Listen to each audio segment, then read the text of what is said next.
Joseph had a dream. "Listen to this dream I had," he said. "We were binding sheaves of grain out in the field when suddenly my sheaf rose and stood upright, while your sheaves gathered around mine and bowed down to it." His brothers said, "Do you intend to reign over us? Will you actually rule us?" And they hated him all the more. Then Joseph had another dream. "Listen, I had another dream, and this time the sun and moon and 11 stars were bowing down to me." Before we go further, kindly let us know in the comments where you are watching from. Thanks you. When he told his father as well as his brothers, his father rebuked him. "What is this dream you had? Will your mother and I and your brothers actually come and bow down to the ground before you?" His brothers were jealous, but his father kept the matter in mind. One day, Joseph's brothers were grazing their flocks near Shechem. Jacob sent Joseph to check on them. When they saw him in the distance, they plotted to kill him. "Here comes that dreamer," they said. "Come now, let's kill him and throw him into one of these cisterns. Then we'll see what comes of his dreams." But Reuben said, "Let's not take his life. Throw him into this cistern, but don't lay a hand on him." So when Joseph came to his brothers, they stripped him of his robe and threw him into the cistern. The cistern was empty. There was no water in it. As they sat down to eat, they looked up and saw a caravan of Ishmaelites coming from Gilead. Judah said, "What will we gain if we kill our brother? Come, let's sell him to the Ishmaelites." So they pulled Joseph up out of the cistern and sold him for 20 shekels of silver. The Ishmaelites took him to Egypt. The brothers took Joseph's robe, slaughtered a goat, and dipped the robe in the blood. They took it back to their father and said, "We found this. Examine it to see whether it is your son's robe." Jacob recognized it.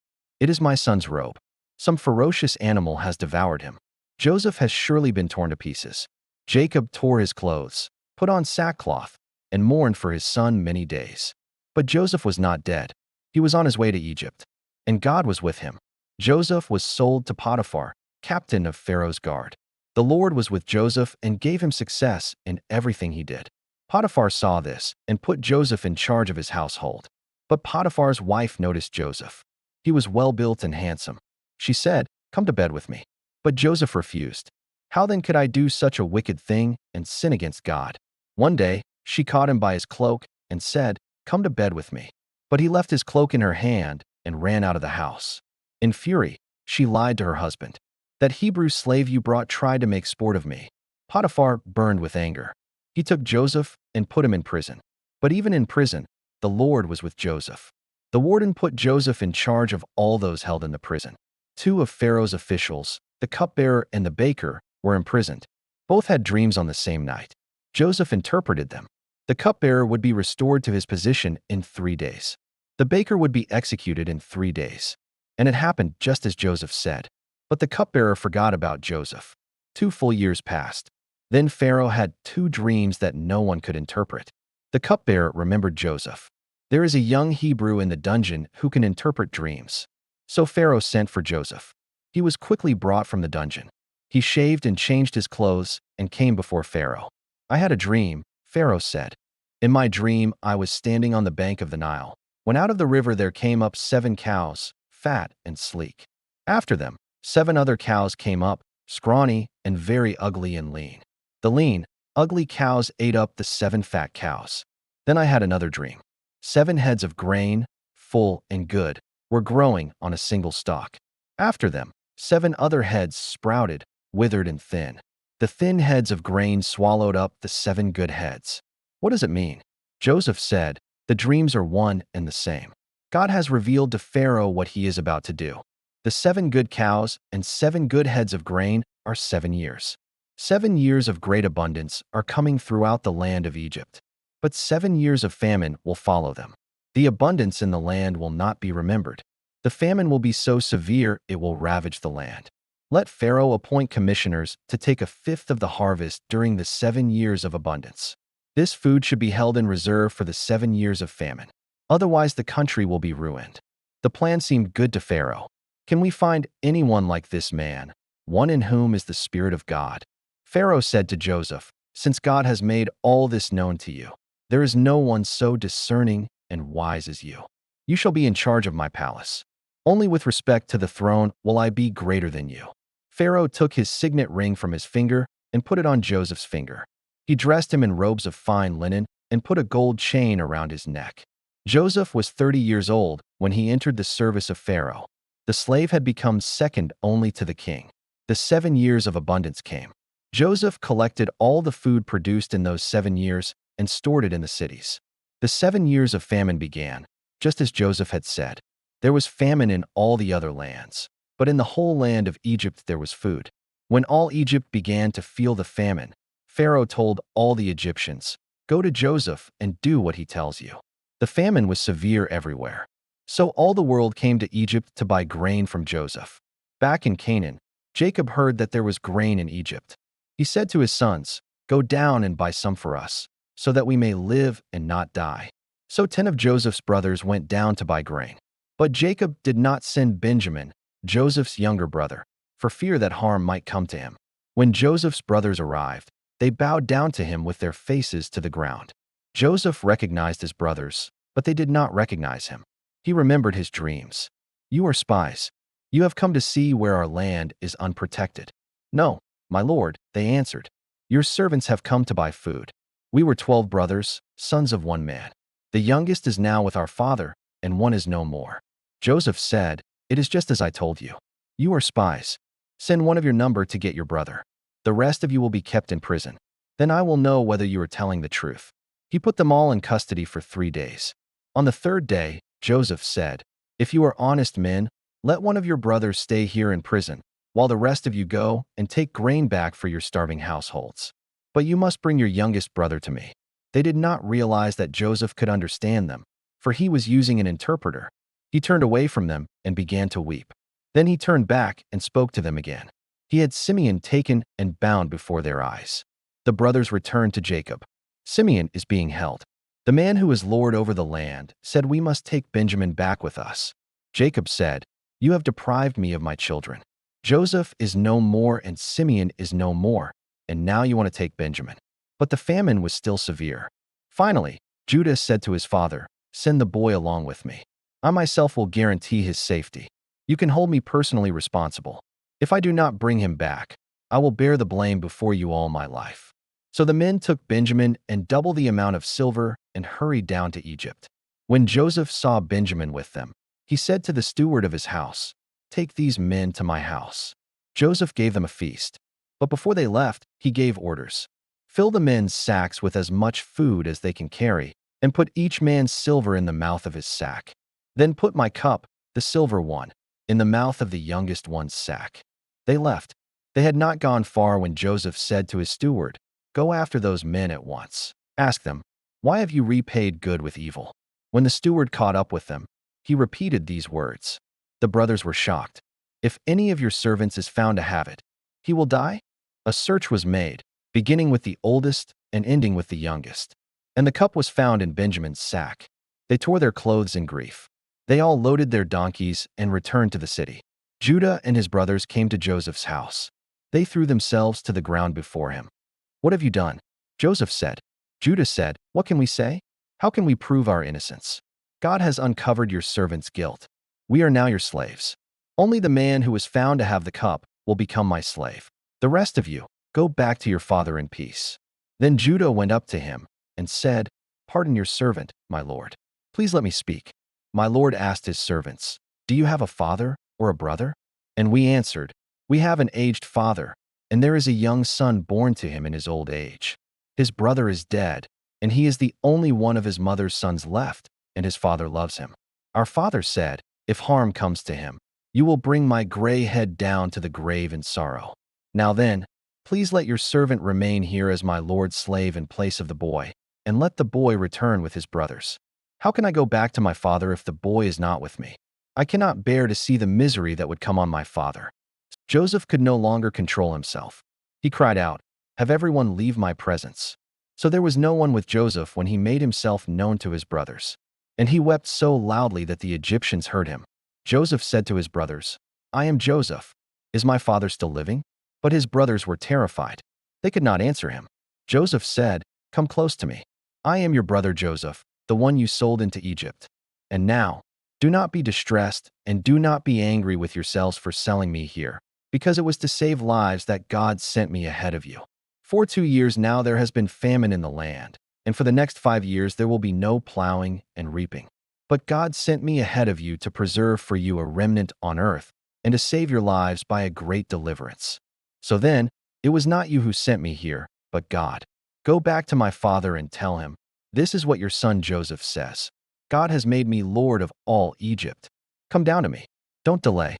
You shall live in the region of Goshen and be near me, you, your children and grandchildren, your flocks and herds, and all you have. I will provide for you there, because 5 years of famine are still to come. His brothers wept with him. They embraced. The past was forgiven. The hatred was healed. What was meant for evil, God had used for good.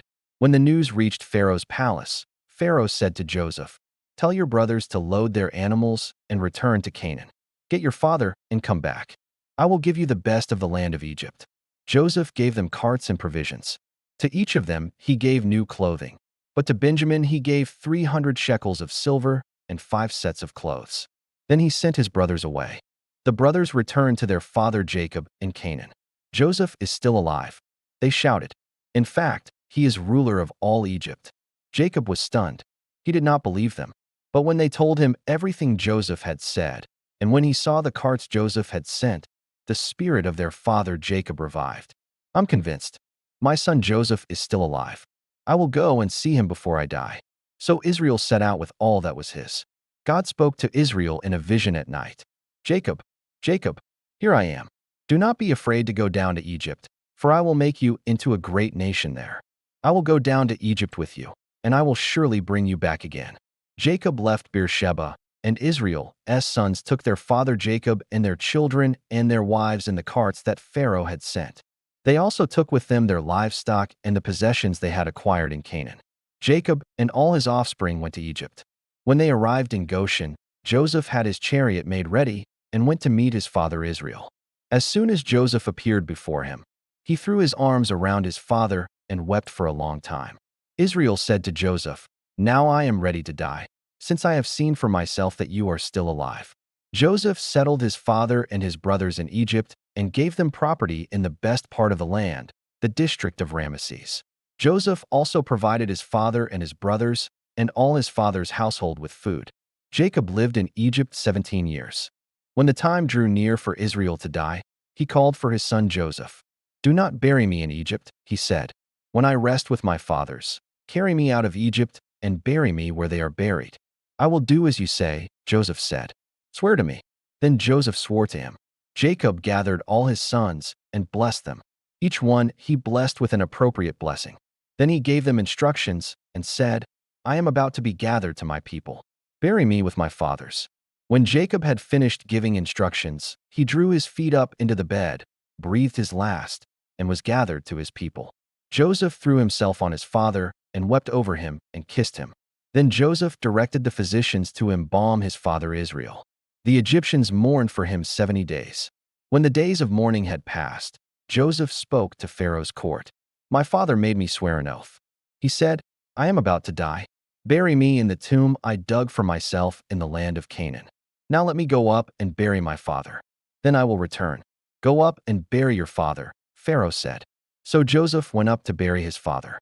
All Pharaoh's officials accompanied him. It was a very large company.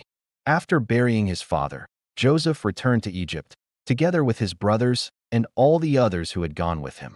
When Joseph's brothers saw that their father was dead, they said, what if Joseph holds a grudge against us and pays us back for all the wrongs we did to him?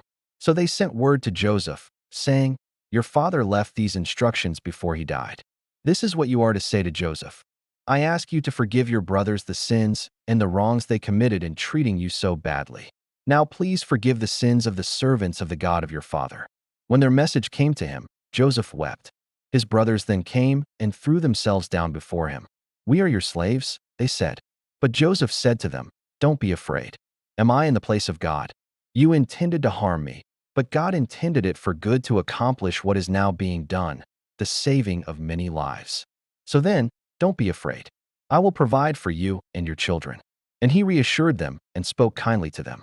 Joseph stayed in Egypt, along with all his father's family. He lived 110 years and saw the third generation of Ephraim's children. Joseph said to his brothers, I am about to die, but God will surely come to your aid and take you up out of this land to the land he promised on oath to Abraham, Isaac, and Jacob. And Joseph made the Israelites swear an oath and said, God will surely come to your aid, and then you must carry my bones up from this place. So Joseph died at the age of 110, and after they embalmed him, he was placed in a coffin in Egypt. But his words echoed through the generations. God will surely come to your aid. One day, the people of Israel would leave Egypt. One day, they would be slaves crying out for deliverance. One day, God would raise up a deliverer, a man who would be drawn from the water, a man who would confront Pharaoh, a man who would lead them through the Red Sea. His name would be Moses, and the promise would continue. From the dust of creation to the Garden of Eden, from the flood to the Tower of Babel, from Abraham's call to Isaac's near sacrifice, from Jacob's wrestling to Joseph's rise from the pit to the palace. This is Genesis, the beginning of all things, the origin of sin, the promise of redemption. Every story, every betrayal, every trial was leading somewhere, leading to a people, leading to a nation, leading to a Savior. For what began in a garden would one day be finished on a cross. What was lost through one man's disobedience would be redeemed through another man's obedience. The seed promised to Eve, the child promised to Abraham, the blessing given to Jacob, the dreams given to Joseph, all of it was pointing forward, pointing to the one who would crush the serpent's head, the one who would be the true sacrifice on the mountain, the one who would be lifted up so that all who believe might have eternal life. This is not just ancient history. This is your heritage. This is your story. The same God who spoke light into darkness, who walked with Adam, who saved Noah, who called Abraham, who wrestled with Jacob, who preserved Joseph, that same God is calling you today. He has not changed. His promises have not failed. And just as he was faithful to every generation before, he will be faithful to you. If you've been moved by this story, if something stirred in your heart, don't let this moment pass. Share this video. Let others discover the power of Genesis. Subscribe to this channel because this story doesn't end here. The greatest chapters are still to come. From Egypt to the Exodus. From slavery to freedom. From the wilderness to the promised land. This is only the beginning. 2 videos will appear on your screen in just a moment. If you want to know what happened in the world before the flood, if you want to see how falling angels dominated and corrupted the world, watch the Nephilim, the true story of giants. And if you want to see another incredible hidden story of the book of Enoch, hidden dangers of angels and giants. 2 powerful stories. Choose one and keep going deeper into the hidden stories about the world. Thank you for watching. Thank you for staying until the very end. May God bless you. May He open your eyes to see His hand in your own story. And may you never forget that from the very beginning, He has always had a plan for redemption, a plan for restoration, a plan that includes you. Go in peace. Walk in faith. And remember the promise. God will surely come to your aid. Amen.